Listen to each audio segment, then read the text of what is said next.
o en la nube, es que no sé cómo va en la nube. Ok, yo le he dado ya, no sé si... Vale, ya está. Sí, usar, ok, vale. Muy bien.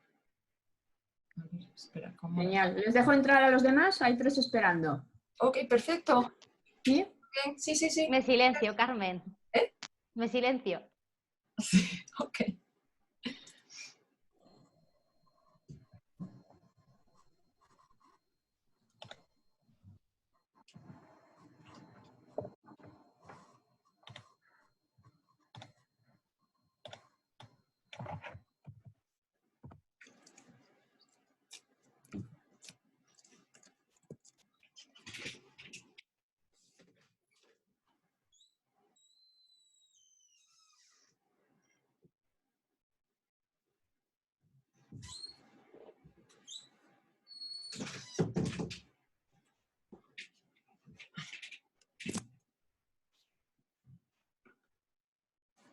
Okay.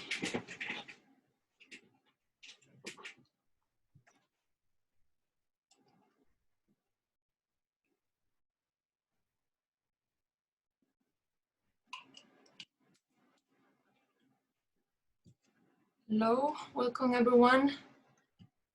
I see some names there. Bea San Basilio, hello, Gabriela, and Carlos Loyaza, and of course it's Soraya and Candela. Hello, welcome everyone. Hello, Angel. Oops, let me just move them. Hello, welcome everyone. We are still have a couple of minutes to go.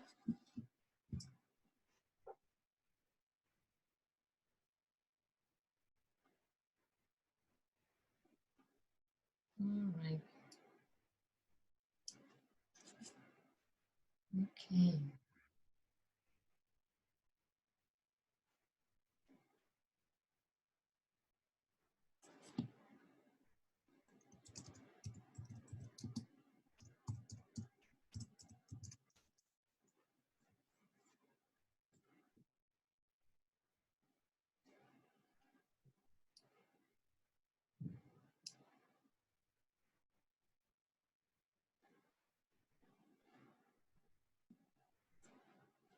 Right, it's 5:59. Shall we start? We can wait a minute. Okay.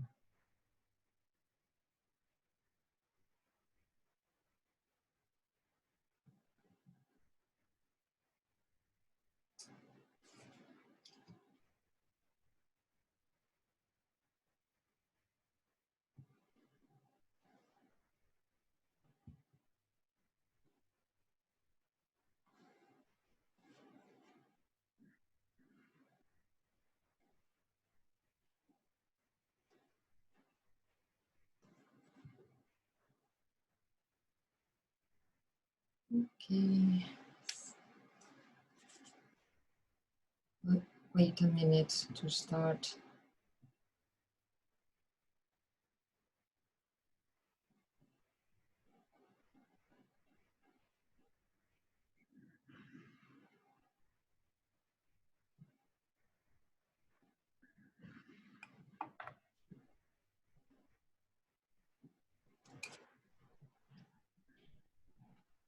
Hello, welcome.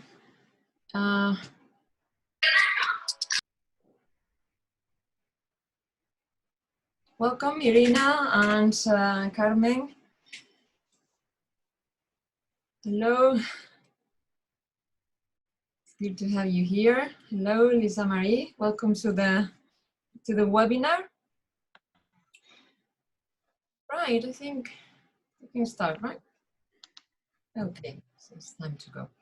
Okay, so welcome to the this webinar, and which is under the umbrella and the invitation of different institutions, i.e. university, diversity, equity, inclusion and inclusion projects, el Pacto de Estado contra la Violencia de Género and la Junta de Castilla y León. So this is a webinar on a very necessary topic that well, sometimes is not always like given the the space or the room it needs, and is of increasing importance, and is inclusive language, especially the aspects or the topics related to gender neutral and culturally inclusive language.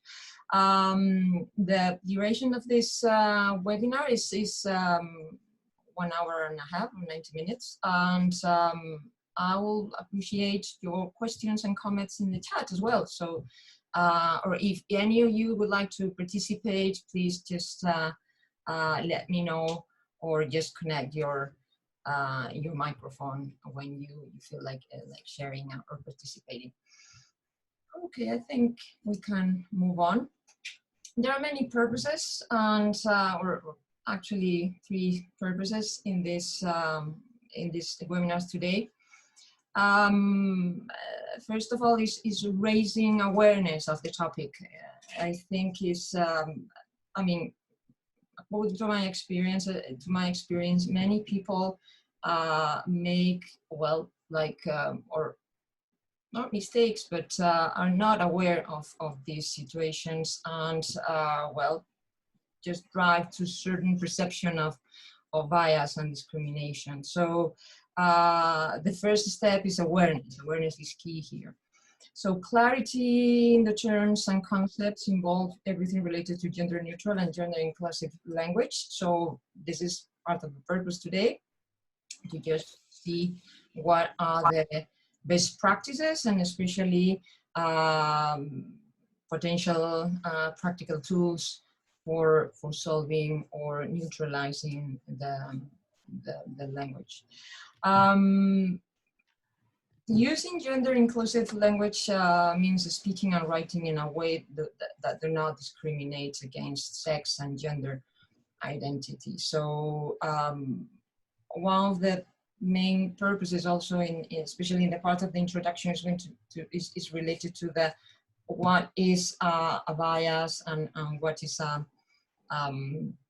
also an assumption, which is a significant are significant components in when there are gender stereotypes. Unconscious bias, which are like those that are sometimes more painful, because you are not aware that you are stereotyping. Unconscious, I mean, it's unconscious. Since we are in a society and in a particular environment, is very frequent to fall into these biases. So is a fact, is a very important fact that that language has a key role in shaping cultural and social attitudes. So, well, the purpose then is to eradicate this gender bias using this gender inclusive language. So this is the intentions and the purpose for today. So a little bit about me is, for those of you who know me, well, there is like a kind of mini bio in the presentation, but I'm also part of the IE Woman Mentoring, and I'm a member of the board for the mentoring of women students, and since 2014, and I'm very happy, to be part of this project also in the IE Woman Book Club, which is related to women topics and raising awareness also, among ourselves, among the community. And this is actually the beginning, of all this. And the Diversity, Equity and Inclusion Project team offered me this opportunity, and I'm really very happy to be here sharing this topic and discussing these contents. So along my experience also in studying assessment and development, I witnessed many biases. So this is also part of my practice in work. So I think this is very necessary to not only, of course, for women, but or for men, you know, but for all of us to just be very, very attentive to this gender awareness, you know, and gender and language awareness in the potential biases that we can commit. And also, part of my practice is, well, diversity management and diversity development in companies and corporations. And also I've been working and studying in national culture and organizational culture studies in different industries and international organizations. So all of this is very much interrelated, and is my approach today is going to be very practical. So the contents of this webinar has like 3 layers, 3 levels. The first step is like intro to the topic, and my intention is to also to make a follow-up from the former webinars, both from Professor Ana Fuentes and also from Paula Keller. Amazing webinars in this diversity, equity, and inclusion projects about different gender topics. So it's like, okay, this is where we are coming from. The second part, which is the gender inclusive and gender neutral language per se, and the last part with problems, solutions, tools, etc. And the last part is the wrap up and closing, with also with potential, you know, kind of solutions. So if I go like very fast here, please just let me know. But I would like to give an overview of where we are and where are we coming from. So to introduce the topic, I go to the, you know, I go forward. I go to the future. So these are, as you can see on the screen, these are the Sustainable Development Goals from the United Nations and the 2030 objectives or goals. And indeed, this gender neutral and it's about gender neutral and it's about the number 5 is gender equality. So this is among all of the 17 goals. This is where we focus actually our attention here. We can also relate to the previous one, to the quality of education, because these are highly related. Excuse me? No? While if I have this, and for whatever reason, my data file. Yes, I cannot hear you well. Excuse me, what is the, do you have a question or a comment on this?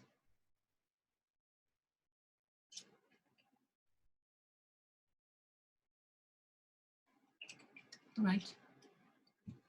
Okay, I think we can move forward.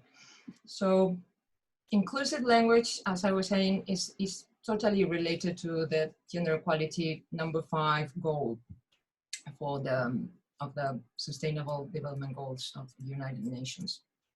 So this is also the purpose and the let's say the framework. I would like to just mention a couple of fundamental basic ideas to understand, you know, what is inclusive language and where also we are coming from. So what is a bias? No, and here we have a definition: prejudice in favor or against one thing, person, or group compared with another, usually in a way that's considered unfair. And well, biases, as you know, can be held by an individual, group, or institution and have negative or positive consequences. So there are 2 types of biases: the conscious bias, I know I have a bias, okay, which is explicit, while the most, let's say, risky and important for the topic in discussion is the unconscious bias, which is also called implicit bias. And this unconscious bias are social stereotypes about certain groups of people that individuals form outside their own conscious awareness. And these are also very related, or I mean, all of us have unconscious beliefs and about different social and identity groups. And the thing is that if we act on them, right, we can act on them, but definitely the language is very powerful, as we will see in coming part in the next part of this webinar. So acting on them is speaking on them, using the words that also make the impact on others, right? So as they are unconscious, are very difficult to control, and of course we are not aware sometimes that we incur in this unconscious bias. So that's the importance and you know, the main part of this discussion. So is being in certain cultural culture, in a national culture, or in a corporate culture, or any kind of culture, these biases are created and reinforced with these cultures or environments or experiences. You know? So exist oftentimes without our conscious awareness. So when we don't have data to fill the gaps, we just act on them or talk on them. There are different types of unconscious bias. Those in attending this webinar that work in recruitment or make part of any recruitment process may realize many of these, you know, are very, very famous and have a lot of reputation. You know, the Halo effect, for instance, or the Horn effect, which is two opposites. But one of the most significant and that makes a lot of sense in this webinar is the gender bias, unconscious bias on gender. When you think one gender may be better for a role than another. And this can be taken into the, you know, extreme of objectivity. But definitely there is this is largely based on stereotypes. Another concept very necessary here is assumption. You know, what is an assumption? There are different definitions here. So from the Webster Dictionary, marked with a circle, you know, the act of taking for granted or supposing a thing without a proof, and which is a supposition. Another definition that I like very much is the one at the bottom, you know, surrounded by a circle as well. A thing that is accepted as true or as certain to happen without proof, which is actually my favorite definition of assumption, because we consider that this is true and is not, I mean, is not under discussion. Let me change a little, you know, but it's a way to introduce or to go deeper into this concept.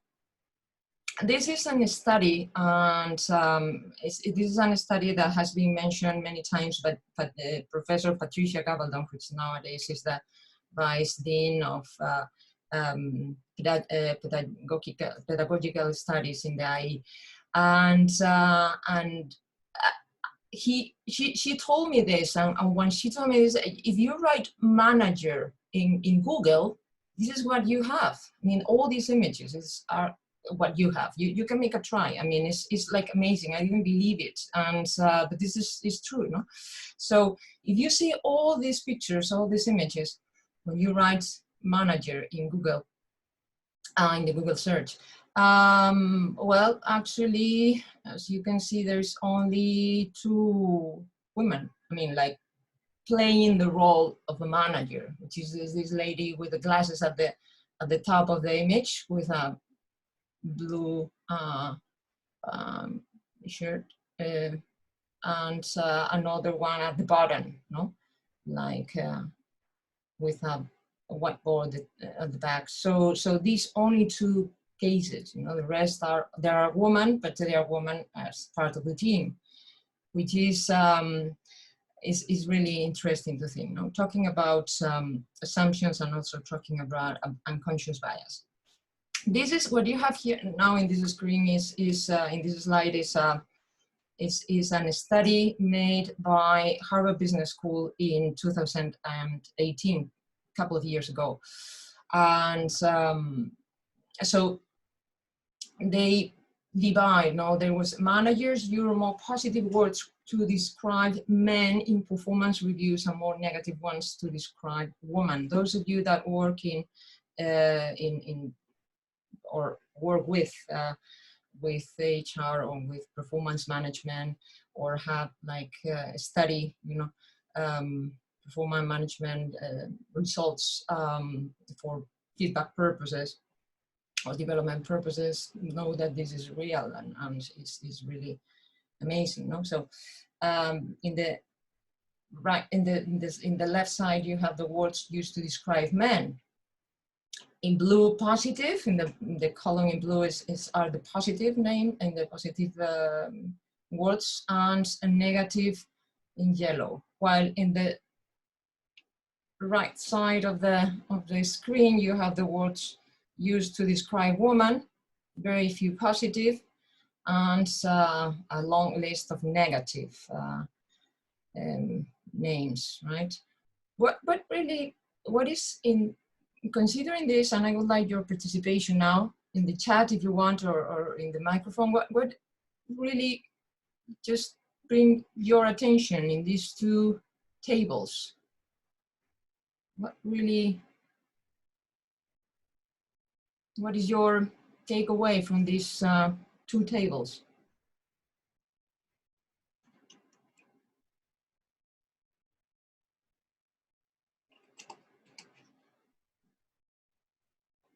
Anyone?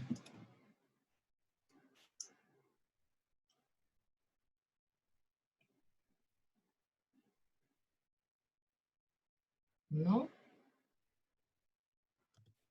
Hi. Hi, how are you? Hi. Hi. It's Alva Vatka speaking. Can I make my take here? You can, yes. What is your opinion? So I can see here is that the column full of negative words Yes. weights more for women. I mean, in order to describe women, that in order to describe men. Yes, yes. So there is a long list of words to negatively describe women, right? While there are only a couple of words to describe negatively men as a manager. So yes, it's a question as you and as it's also here said by Gabriela, the quantity, you know, the number of words. Brittany said that there are more negative words associated with men in the workplace. Yes, with women, sorry. Yes, but also those in blue for women: compassionate, enthusiastic, energetic, and organized. With the exception of organized, as you can see, they are like, at least from my perspective, they are what? Kind of emotional, right? Compassionate, enthusiastic, energetic. While if you see the list in positive for men, is analytical, competent, athletic, believe it or not, dependable, confident. So very much into the rational side, right? So articulate, level-headed, logical, practical, like very into the role. While I insist, you know, those positive words for women are really very into the emotional expression, right? Emotional words. Bea says, I think it is interesting how some of the words associated with women are a bit contradictory. Yes, yeah, like passive and temperamental. Yes, very good point, Beatriz. I totally agree. Yes, is so it's like very much extreme, no? And definitely the temperamental is very coherent with the emotionality again. And the panicky and the passive is like, yeah, like, okay, moody, I could say. No, it's like, yeah, not very into the kind of articulate and dependable side of this study. Very interesting study. I just, you know, bring in because this is 2 years ago, 2 years old, and with a very extensive sample in multinational companies, I insist, made by a very reliable source like Harvard Business School. So interesting study to talk about this. I like very much this professor, Dr. Brian Well, which is director of people analytics at Google, based in New York. And there is an amazing video. I give you here the link. And he talks about the unconscious bias and how we are not aware. And he mentioned particularly this poster, this Silicon Valley poster, you know, it's a show from HBO, and say where everyone wants to be an icon, and he saw the poster in a New York bus, and he says, interesting, you know, I like the image of the show, but there's no woman there, no? So it's where everyone wants to be an icon. Yeah, okay, interesting. So I mentioned this because he mentioned in this video, and is one of the researchers, the more active researchers for people analytics and for unconscious bias. So I highly recommend you to have a look and take some time and see this video. It's more than an hour, but it's very, very interesting study. This is a study also from, I mean, this is sorry, this is not a study. This is a marketing campaign from Catalyst. Catalyst is an organization which is, I mean, their responsibility is raising awareness for these topics. Now, for instance, it's the same idea with the study of Think Manager, Think Man, Think Male. Is the names given in this case to a woman, no? So in this case, bossy, you know, Hillary Clinton and bossy. The way in which a woman who excels at taking charge of a situation or projects is labeled due to unconscious gender bias. Pushy, aggressive, while a synonym could be persuasive rather than pushy, or assertive rather than aggressive. So very also interesting campaign, and you have there the video. Another, well, in terms of possibilities to just neutralize this gender bias or to prevent, is what they did in, I think it was I'm not sure it was the Philharmonic Orchestra or the Symphonic Orchestra. I think the Philharmonic, because it's bigger, Symphonic, well, in Los Angeles. And when they started making blind auditions, so I don't know if you see clearly, but there is a screen, there is like kind of curtain between the players, the violin players, and the assessment tribunal, which is there at the left of the image. So when they start making this blind auditions, women started to get the position into the orchestra. And this is the way to just prevent this kind of gender biases, okay?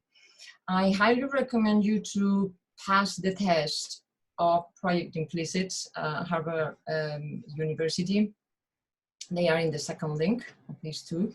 And it's really interesting to see that even though you consider that, or I consider that awareness is, you know, part of my, you know, training and conscious practice, is still due to the education or the upbringing or the culture around, etc. There are many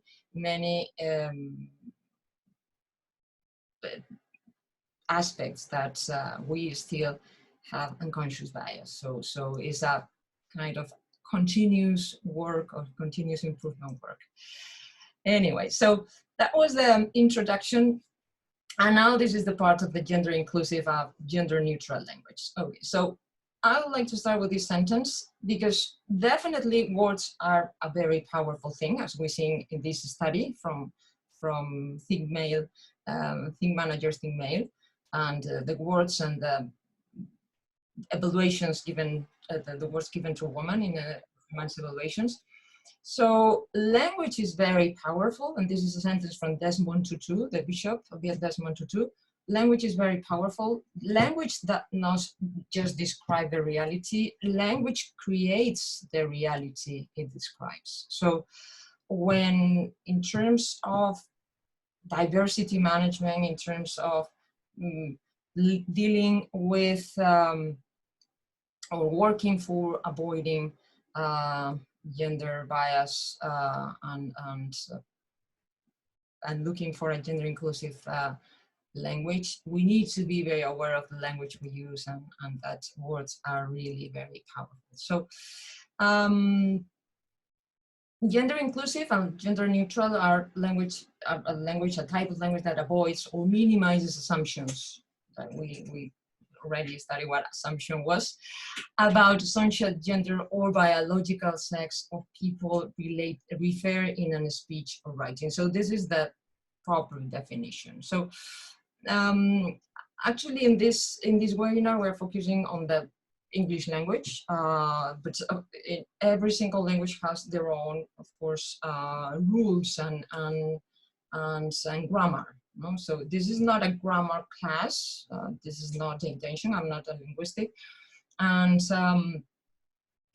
but it's important to consider many, different aspects. No, so in English, there are the use of nouns, no, that are not gender specific to refer to roles and profession.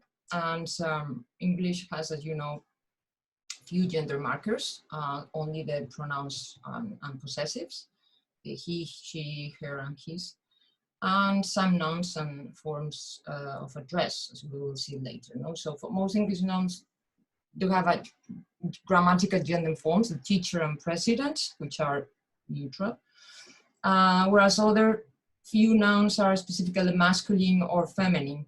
Actress, that actually now is, actress is not used anymore. Is after this awareness, the majority, if you see in the BBC or the CNN, they after the name of certain actor, they say actor, no matter if it's a woman, a man of a woman, waiter, waitresses, etc. No?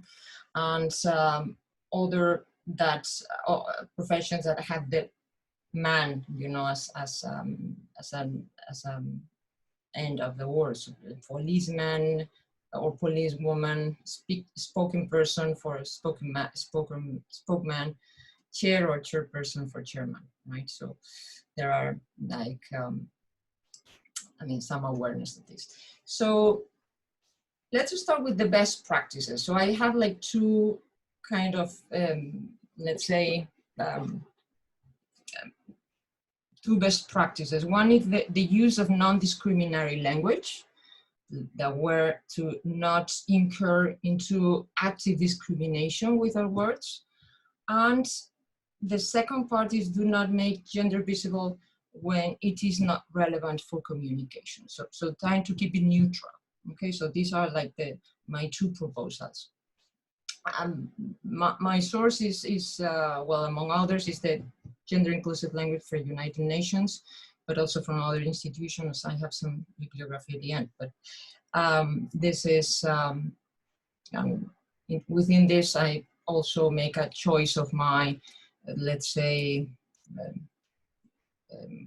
my favorites, right? or my suggestions.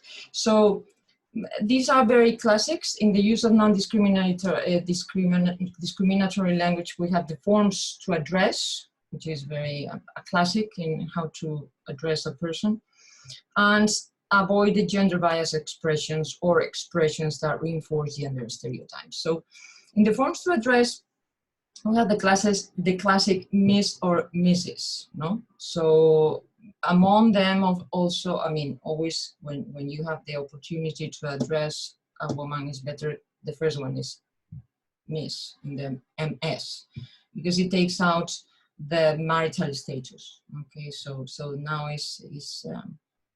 unfortunately is very generalized. But there is a study from Gender Census World Review that they make this, let me show you this study, the forms to address. And among the study that they make, the majority of the people went for not use the title at all. MX, which is a new, so the gender neutral, absolute, the Mr., there are still some Mr., non-gender professional academic title, in green, the Miss, mentioned before, unknown, the Miss, after, as Mrs., individual, a standard title that is only by people and other men, older, and I choose my title on the day. You know? So there's a big variety, and this is something that actually is increasingly losing meaning, but it still is necessary also in other cultures, in other languages. So it's better also always to ask before, right? The gender bias expressions that avoiding these gender bias expression or expressions that reinforce gender stereotypes is, let me show you some examples.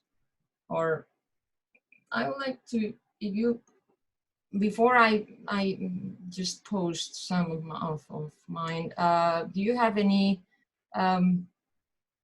examples of expressions that you are not very happy with, that just get to your fight like a girl, run like a girl? Yes, these are very good. Gabriela and Brittany. Man up, yes, and Beatriz as well. Cry like a girl. Yeah, very good, Alba, thank you. Any other? Plenty of them, yes, but I totally agree, because it's like, these are the classics. So, so let me show you, take it like a man, no, it's a classic. She talks like a woman. Normally when there is a lot of talking, she talks like a woman. Or emotionally, no, or that's a woman's work, yeah.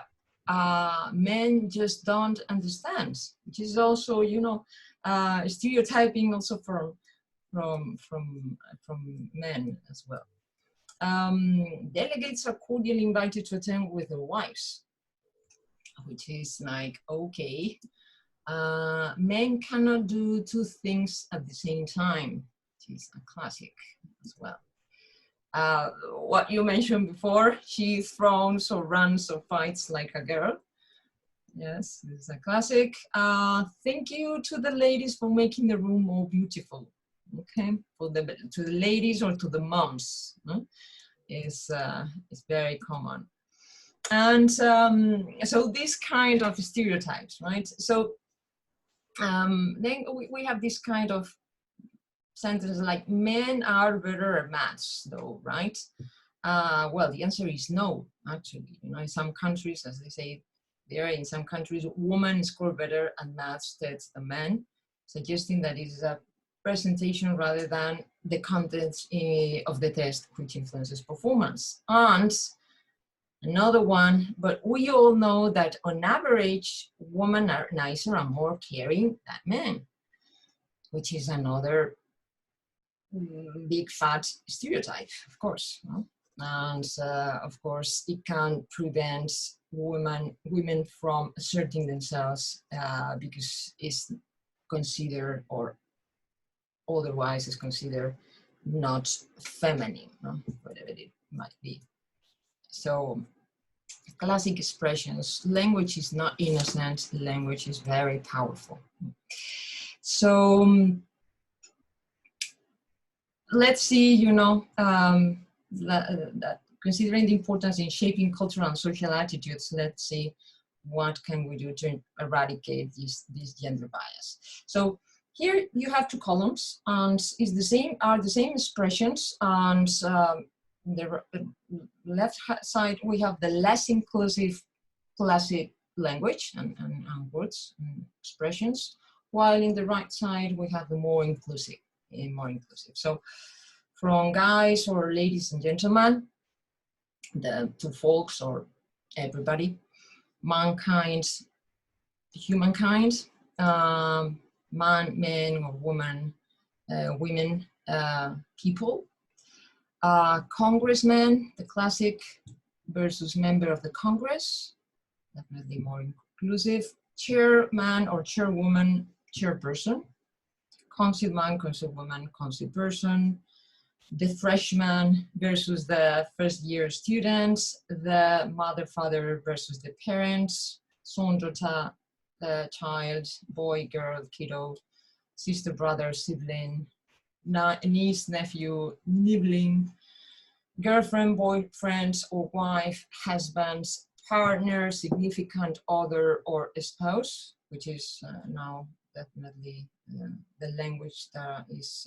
fortunately imposing. Steward, stewardess, stewardess, flight attendants, salesman, saleswoman, salesperson, or sales representative, waiter, waitress, server, fireman, firefighter. So these, remembering these words help to just, you know, focus and avoid gender stereotypes. So what techniques could we use to make oral or written communication more inclusive? So this is a very useful tool that I recommend you to use, and it's very practical. The thing is that it's very easy, or is easier to use when you are in the writing language, in the written language. When you are in an oral speech, well, it's necessary to consider this when preparing, right? Because sometimes it's not it's not easy to improvise with this thing. So reverse the language. When you are planning to say or intending to say a sentence, just, you know, think twice and reverse it. So for instance, woman should not seek out leadership position. Okay, so does this make sense? Men should not seek out leadership positions. Men cannot do 2 things at the same time. We say women cannot do things at the same time. Does it sound weird, odd? So think twice, reverse the gender, and try to just, you know, say, all right, this sounds really discriminatory. We can be more aware when we talk about something applying to the opposite gender. So this is a very useful and practical tool for this purpose. The second one is do not make gender visible when it is not relevant for communication. So the classics are, this is the list of options that we have. So let's say my top 3 are the 3 first, but there are 7 different options. So we are going to go through them. So use the gender neutral words, from mankind to humankind, humanity, human race, etc. Man-made or artificial human cause, from manpower to staffing. Okay, so use these gender neutral words. Try to consider what is the other option in the neutral language always. Okay. Using the plural pronouns and adjectives. in informal writing sounds better, but than in formal language, but still is definitely very practical. Before submitting your documents, send it to the local focal point for their review. They will return it to you with comments instead of sending to his review, and he or she will send you to it with a comment. So make it, in this case, neutral. And the plural antecedents from the he, himself, to the they themselves. Okay, it's always much more inclusive. You don't, even in the case you don't know that is in this case a person, is a way of assuming that this judge in this case is a man, can be a woman, of course.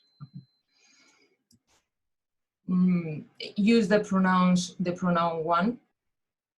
For example, a staff member in Antarctica earns less than he would be in New York, or in this case, a staff member in Antarctica earns less than one in New York. So it's a very interesting resource. From the use of the relative pronoun who, from the he to the who, is also more inclusive. And straight ahead, omit the gender word. So make the neutral in the communication, or use the passive voice, okay, which is also maybe less common, but appropriate in this case. All right. So questions, comments so far? Anything that you would like to comment?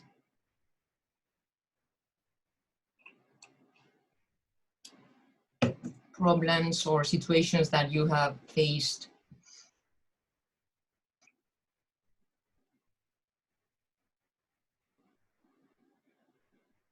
Thank you. Totally agree with everything. Thank you, Gabriela. I'm going with more suggestions and proposals that I like the tips, very practical. Thank you. Sometimes have troubles because I see myself having the use of third person singular and don't know if he, she is the right way to do it. In this case is the they. Making the pairing, which is another resource that the pairing is when you want to make an inclusive language, making emphasis in that boys and girls, for instance, boys and girls are allowed to participate in this activity. This is what it is called the pairing. In this, my option in this webinar has been to focus into the neutral. So students in this case, or all the students in the campus, or all the students in the school, are welcome or are invited to attend the activity, to participate in the activity, rather than making the pairing boys and girls, etc. I do not like to use the pairing since it is also boys and then girls. Yes, yeah. I totally agree with this. Yeah, you have to start with someone, so either the boys or the girls. So I agree with you. So yes, it's not easy. From my perspective, I think it's better to keep it in the neutral. The they and their is and use the neutral words if possible. Okay.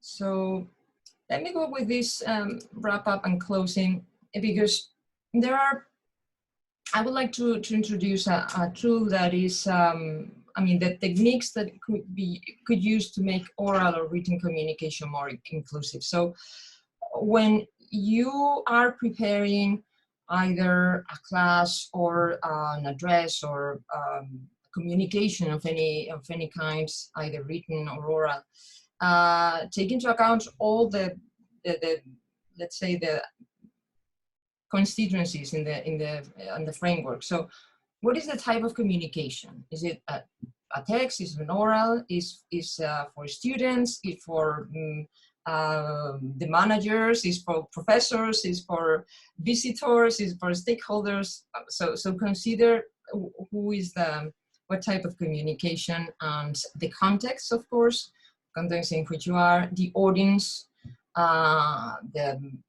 let's say the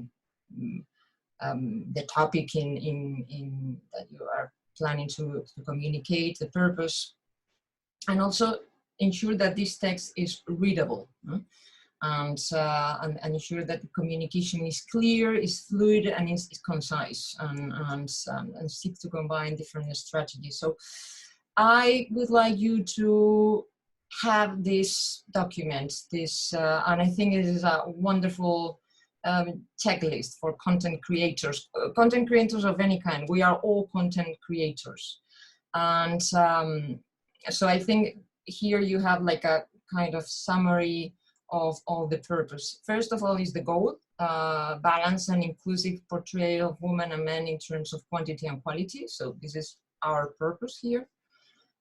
When we try to make an inclusive language and to neutralize all the potential stereotypes. So first of all, first step, check the issue. Is the focus on women and an issue particularly relevant to women? So in this case, check the words, the narrative, the images, if you use certain images, and the numbers, the numbers or the percentages or the data you may use. If there is no obvious woman issue, check the gender angle. This is very practical also to prepare the classes. You know,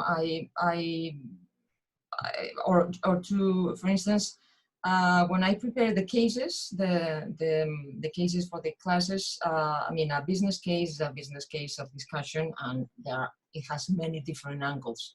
But sometimes there are like aspects that needs to be, or kind of implicit or hidden, or somehow, you know, double meaning, tricky aspect that, well, it's need to at least give a thought, you know, to have some reflection and some idea of what is this about. So in case, you know, the discussion goes here and there, it's necessary to bring up this particular aspect, or actively bringing up this particular, the gender angle, you know. I think it's nowadays we are in a moment, you know, that fortunately there is room for discussing a gender angle in business, in society, in almost every single discussion. Also, so have your thoughts about the topic, have your, you know, your preparation of the issue before. There is a comment of Gabriela. I have a doubt on how to use gender, but it's about writing in Spanish. Should I ask here or better some all the way? Go ahead, Gabriela. Yes, it's yes. I mean, the thing with the Spanish is, I mean, I would say complicated. Well, it's because, I mean, there is feminine and masculine in either, both in objectives, names and articles, etc. It's because I like to write chicos y chicas or chica chicos, but it gets complicated to read. Yes, it doesn't flow. I kind of agree. What is the context? Gabriela, is any context? Hi. Yeah. Hi. Yes. Go ahead. Hey. No, it's just like the other day I had to translate a text from English to Spanish, and no matter how much I tried to make it inclusive, it was impossible to read. It was just this won't do. So I just had to cancel everything, and I wrote it all masculine, although I didn't like it, but it was just, I don't know. So that was my doubt. Thank you. Yes. If there is a solution. Yeah. It's it's more complicated to find a balance. Yes, I agree with Carmen. Yes, between correctness and inclusion, it's not easy. You can say compañeros, but yes, compañeros, for instance, if it's your peers, is masculine. In Spanish, the masculine also includes the neutral, allegedly, right? The thing is not your intention when you make the communication, is how the other person might interpret your, the word, not your intention. Your intention are not readable. So this is, the kind of tricky part with Spanish. The thing with duplicating and pairing everything is nowadays tendency. But definitely, yes, we don't have a neutral per se. Generally, I insist that is in the adverbs. The neutral is in the adverbs, and combined with the masculine, in this case, neutral. So yeah, not easy. The same, as far as I know, happens in French, and yeah. So it's also a very good point, and in Italian as well. Yes. So the thing is that when you're translating, for instance, from English into Spanish or Italian or French, etc., is when back to this this checklist where the framework of the issues is more necessary also to take into consideration, to be aware of where we are and to whom we are communication, etc.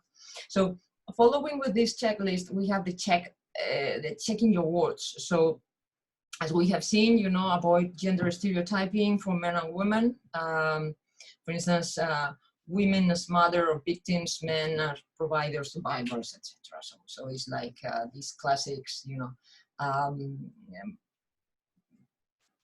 biases of language, and avoid language that excludes any group of or words that suggest superiority of one gender over the other, etc.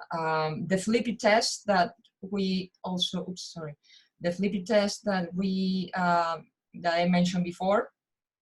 If you have any kind of, something sounds not clear, make the, reverse the gender, and it's a very interesting practice. The check the narrative. This is a very interesting. This is very related with. I have it in my appendixes, and it was mentioned by Professor Ana Fuentes the other day. The bachelor test, very frequent in the movies as well. What are the women's voices heard, or are just happen to be there? In this situation, or what are the achievement? What are the comments on their results or participation in this issue. Check your images. Are women visible and prominent? Are the images inclusive and diverse, or are just reinforce the stereotypes? Check the number. Do a quick calculation. What is the percentage of women? Characters feature, photographs or videos in your story, non-traditional in power roles, speaking, etc. And make a last view of your finished product. So there are many ways to go over this. And this is what I said, and this was introduced by Professor Ana Fuentes in a previous webinar, and it's fascinating. The Bechdel test is very applicable not only for books, but it's a fun thing to apply for movies. And this test has three conditions: that there are a minimum of 2 female characters in the movie, in the plot, that there is a female conversation among them, okay? And this conversation, or the conversation they have, is not about men. So here we have a list of super bestsellers and blockbuster movies. So if you can see on the Hunger Games and The Silence of the Lambs are the two movies that pass the test, and the rest, including Up, which is what is the name of the company? It's my goodness, no, it's Disney. Don't recall. Anyway, Pixar. Yes, thank you, Brittany. Yes, it's Pixar. So Pixar movie, Toy Story, you know, which is like the super top movie of Pixar as well. And Up. I don't recall if Up is originally from Disney. Maybe it is. Anyway, no, neither of them has passed the test. Another movie that passed the test is Mad Max Fury Road, the latest one, the latest version of Mad Max. But Finding Nemo, which is really depressing. There's only 2 female characters, yes, but they don't have even a female conversation, and definitely it's about men. So anyway, let me show you another study. We have 2 different tables here.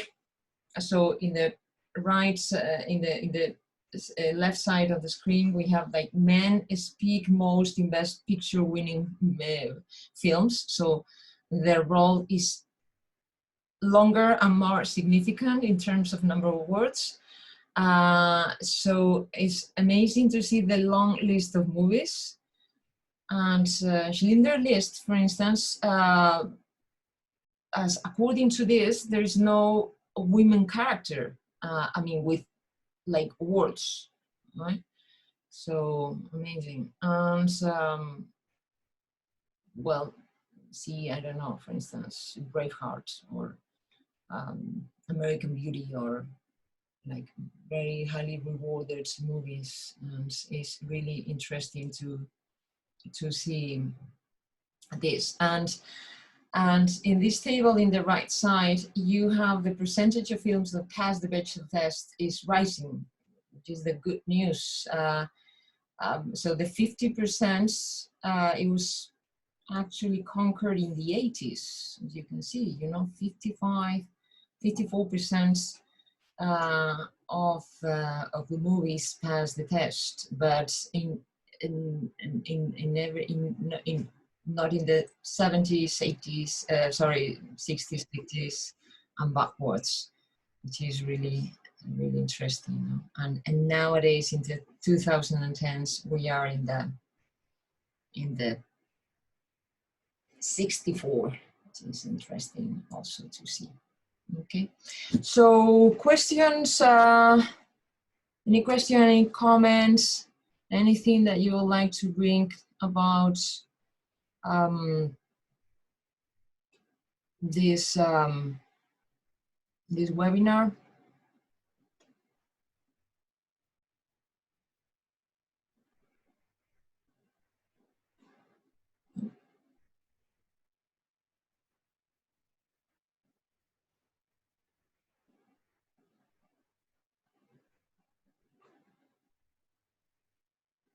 Thank you, Carmen. Thank you, Brittany. Can you send at least the gender checklist? Yeah, which is a PDF, and it's yeah, I can send it to you, of course, yes. It's very, very useful tool. Thank you, Beatriz. Thank you, Gabriela. Thank you, Candela, and thank you, Angel. Thank you, Brittany.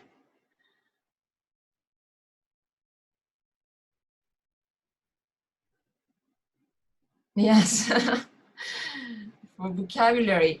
Yes, but the thing is that, Irina, very good point. The thing is that these words are, well, some of them are new in the dictionary. You know, for instance, the use of chairperson and instead of chairman or chairwoman, which is like, yeah, but chairperson has been there for ages. You know, actually, the origin of all these changes was in the 70s, actually.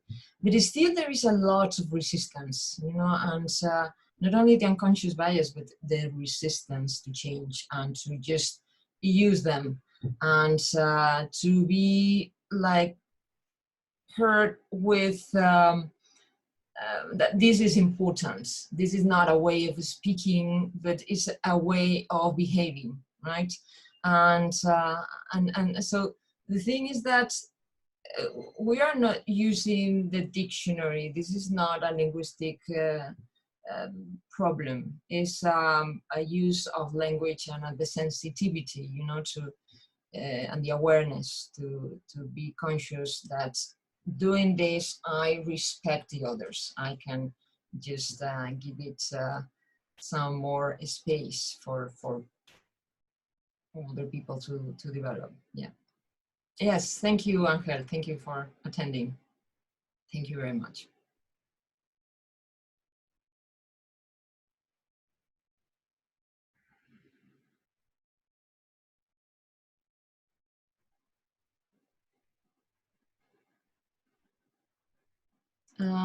Bea comment, Beatriz, it is very frustrating that so many people think to use of gender neutral language is not so important. Fighting for it is too much. Yes, I totally agree with you. This is one of the things. Yeah, it's like a very kind of snobbish, you know, if you use this kind of expression, oh, this is snobbish or fashionable or whatever. Yeah, but or too much, you know.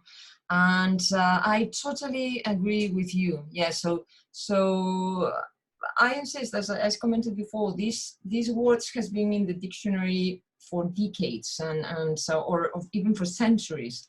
And but nowadays that is part of the fight, you know, of the, yes, this is to conquer your rights. This is the objective number 5 of the 2030 United Nations goals. And this is a significant part of it, you know, the language you use and the power of the language. And so, yeah, I totally agree with you. And you keep on reading, you know, addresses and it's the same and the same and the same, you know, or either this and so I totally agree with your point, Beatriz, but also there is like a especially in Spain, you know, which is also kind of sad and frustrating, which is that this kind of, let's say, political interpretation of this, which is like, hey, listen, I mean, this is not a question of ideology. This is a question of equality. It's a question of rights. Right? So it's, yes, I share your frustration very much. So anyway, so any other comment or question? You can connect the microphone if you're still there. We still have time. Thank you, Soraya. Thank you very much.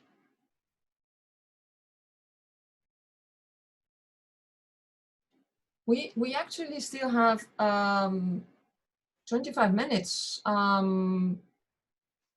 have like an extra part of the presentation if you want to, if you would like to, just those of you who stay. Would you like to, because there is a third part. Yes, okay. There is a kind of, okay, this is not very much related to this. It might be also part of another webinar or workshop, but I have this contents in related to the cultural part, you know. But this is more like a behavioral part rather than like related to culture. But from my perspective and working with, for instance, in my case, with the students in different nationalities in the room, and this is not a question of like balancing, you know, in favor of some or the others at the contrary. But what I realize is that awareness here is also key, you know, and I love this sentence from Maya Angelou, which is a civil rights activist, and it's a very famous quote that you probably know. I learned that people will forget what you say, people will forget what you did, but people will never forget how you made them feel. And it's not necessarily that a class is something to forget in terms of words, in terms of what it says, or at least this is not our intention. But what I realized after the years is that all these students that, you know, write you after 10 years, etc., and send you an email, I remember what you say. They say, wow, they remember what I said. But it's the experience, you know, that was created in probably in the class, or they were listening, etc. So this is for me, and this is a particularly significant topic that I consider very much into the, let's say, cultural inclusive behavior rather than insist, you know, the language. But which is the thing with saving face and losing face, is very much related to what you say or what you don't say, right? And mainly how you behave and how you are aware of other cultures and other societies or ways of doing things. You know? So, as many of you know, face is not the physical features of anyone. Face is a combination of social standing, reputation, influence, dignity, and honor. You know? So when you cause someone to lose face, is that you put this person down in the eyes of others, right? And when you say face or build face, you raise the self-esteem of someone, or the self-worth of someone in front of the others. And understanding and practicing this for me is key. I insist not only in my classes, but living abroad and having, you know, living in different societies and countries, etc. So this is a question of understanding, and this is a question of empathy in action, and also the sensitivity and the respect that will have to be for all human beings, but especially significant in certain countries in Asia, you know, but increasingly important almost everywhere. So the thing is that, well, the brutally honest, you know, way of communication and addressing others, and you know, wording or thoughts sometimes is very tough. It's really extremely tough in certain countries or societies. You know? So in which building trust or getting to the point in which you need some space to build this moment of sharing is more important and more significant rather than efficiency. And so this is something that, well, needs to be considered, right? You may say, yes, but for instance, in a class with students of different nationalities, of course, feedback is necessary and need to be done and need to be said, etc. Yes, but as the experts, you know, attending these webinars about the experts on feedback knows, the constructive feedback, the feedback to change, the feedback to improve is always in private. So, well, you ask the student or you ask the person to a private place, and you just, well, first ask and then, you know, like share the improvement possibility, right? In a very quiet and constructive way. The positive feedback can be, of course, given and shared in public, and this is something that also, well, increase the, you know, the build face in this case, no? Praising someone in public. Another thing is well, shifting the spotlight away from yourself, you know, which is something that is very much against the Western attitude in which, yeah, you are the main character here because I deserve the credit and I can be very proud of myself, right? When in other societies, humility is, you know, a very appreciated trait or behavior. So here are some tips for prevent someone from losing face, which are like also, you know, try to avoid all potential embarrassment from others in public. And sometimes I see there are situations in a class or in a meeting in which situations happen, and it's very important to be aware of what's going on and who is involved, and the immediate reaction is changing, you know, the attention into another thing, and to avoid, you know, focusing on the mistake or the problem, and then, you know, try to go into the and after the meeting of the class, etc., and well, get into the situation in private. No? Avoid pointing people for their mistakes in front of their peers, as commented before. Well, show their respect from people from higher rank, etc., and which is very much, you know. This is interesting. Don't correct someone's English unless they specifically ask for it, which is something that, well, there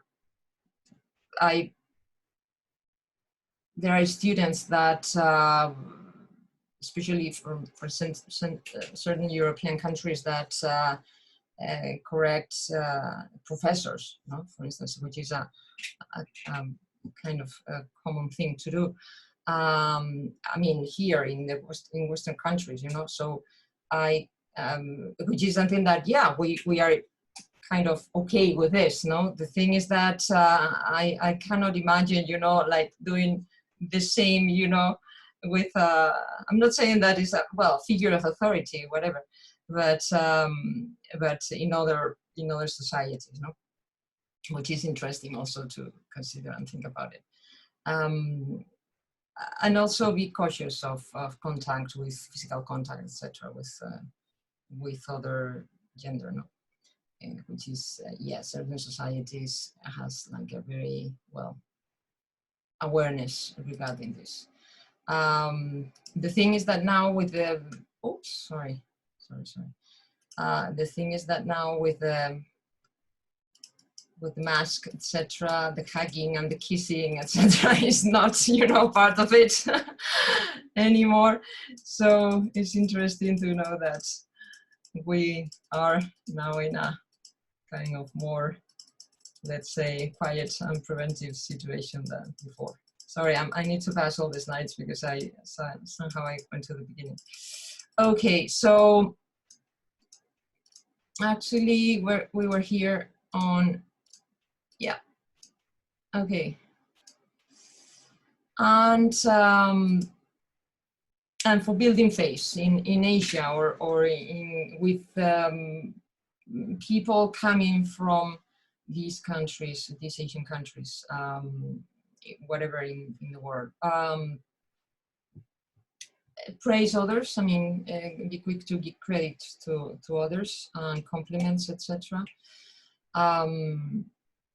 If you see potential embarrassments for others, well, try to do your best to just, you know, focus the attention somewhere elsewhere. And yes, the humbleness, you know, attitude, and it's not a question of pretending, but it's a question of just getting into their moods, you know, like the compliments that come to your way, and laughing and smiling at your own mistakes. The self-deprecating sense of humor is also very useful in these situations. And I think now is yes, this is it. So, yeah. So, any comments? Anything to comment about this situations that you may have with language inclusive or cultural inclusive situations that you have experienced and you would like to share, or questions or anything?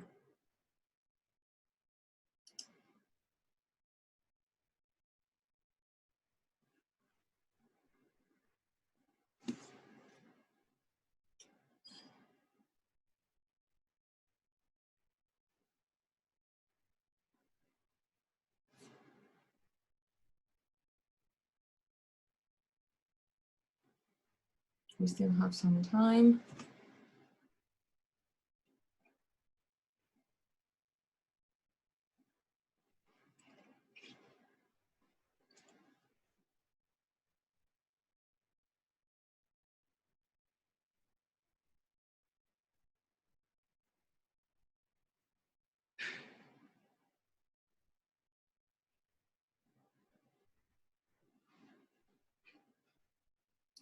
Soraya, I would like to know your opinion about using X at E in Spanish language to use gender neutral. Thank you. Yes.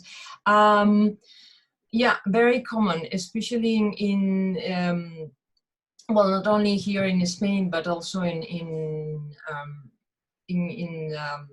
countries in America, in Spanish in America. Yes, it's very common. Well, the at, it has been used for ages, actually, you know. The E, I guess, is the, I mean, like pretending to make a neutral, right? So, for instance, instead of ministro, ministra, ministre, is this yes, for neutral? Okay, this is, the thing is, I think we have one of the richest, you know, language in those in this planet, and of course languages have to evolve and change and advance, you know, with the social situations and political and social movements, and the language is evolving, and fortunately. What is the thing with the X? Well, generally it's confusing, as for instance, toda, for todos, no, or todas, todex, right? My perspective is that it has to be a kind of convention, and one thing is the use in the streets. Another thing is, you know, with the use of the language in the, let's say, in reports, in addresses, in official documents, etc. might be. So the street, of course, opens the road, yeah, for gender neutral, because it's a need, it's a necessity. But the official language, you know, goes slower. And yes, the context is fundamental. Could you imagine in the BOE, you know, Boletín Oficial del Estado, using the neutral? It's unthinkable. And the gap between nowadays, or unthinkable, you know, perception to the first changes is going to be still in a long run, from my interpretation. There are a topic that I didn't get into, which is the trans. So I focus in the gender neutral, referring to men, women. But there is another issue that you know, gives room for another webinar, which is the trans, the topic of the trans. You know, and because it's not a question of gender. They defend that gender is a cultural construction. It's nothing biological. And it's a question of identity rather than gender. No?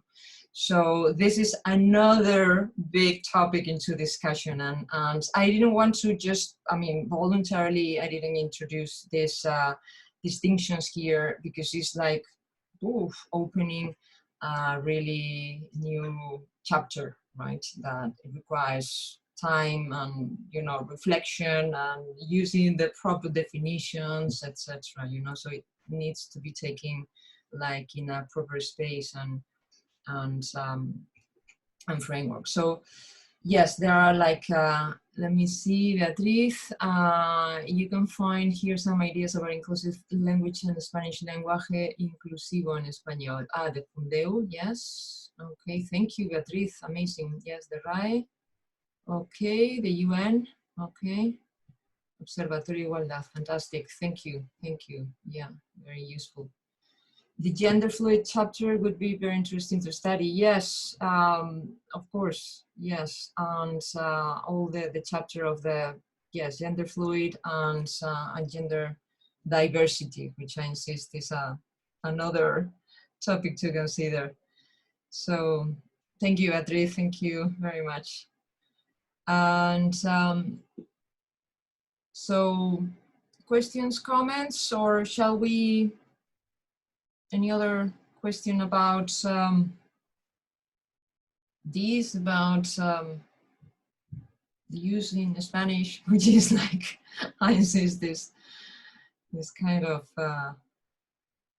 also to make another chapter made only exclusively in Spanish, you know, so from this perspective, English is quite, I mean, it's quite easy, you know, that to manage than Spanish, because there is also more agreements. Actually, there is like much more agreements than I insist, because of political reasons or social movements, etc. There is still more acceptance, or more decades they have been in this before, you know, from the 70s and the 80s and back even in the 50s, you know, you start with consciousness about the use of inclusive language. Okay, so thank you very much for attending this webinar. It has been a pleasure to have you here. I hope this helps you to at least, you know, fulfill the purpose, which is raising awareness and having like the knowledge that yes, we can do a lot and we can just, you know, be part of this and change the and fight for the equality and the, you know, and the social change and the diversity in, at least in my circle of influence. Okay, so thank you very much to you all, and well, hope to see you next time. Thank you. Bye-bye. Bye, thank you. Thank you.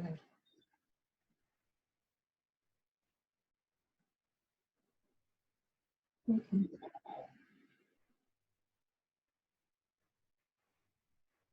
Bye-bye. Thank you, Gabriela. Thank you, Bea. Thank you, Irina. Bye. Thank you, Soraya. And thank you, Candela. Shall we?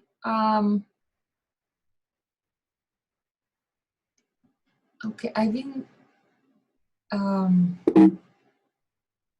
recording this, so I guess this is. You closed it. Okay, okay. But shall I stop the recording? Dejo la grabación. Okay, estaba. If you didn't register in campus groups and want to get the links, come and share with us, please. Oh, okay. Yeah. Okay, let me see where this. Okay. Parar video. Okay, here. Okay. Yeah. No, this is not parar video. Pausar grabación. Ok. Detener grabación. Detener.